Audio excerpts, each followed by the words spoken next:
องพุนทองจัดพิธีประกาศแต่งตั้งหัวหน้าของการศึกษาธิการและกีฬาเมืองในตอนเสาร์ของวันที่ 16 มิถุนายน 2025 นี้เมืองพุนทองได้จัดพิธีประกาศแต่งตั้งหัวหน้า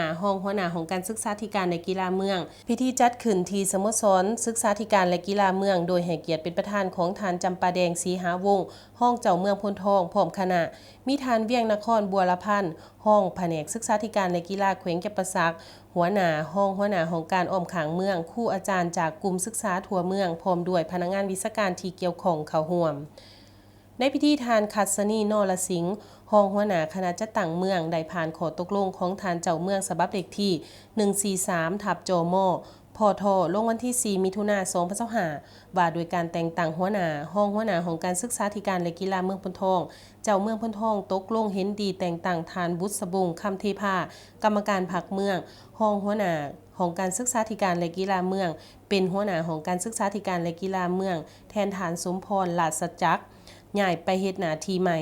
แต่งตั้งทานสมปองหอมสมบัติคณะพักหักฐานหัวหน้าหน่วยงานจัดตั้งของการศึกษาธิการและกีฬาเมืองเป็นหัวหน้าของการศึกษาธิการและกีฬาเมืองพุนทอง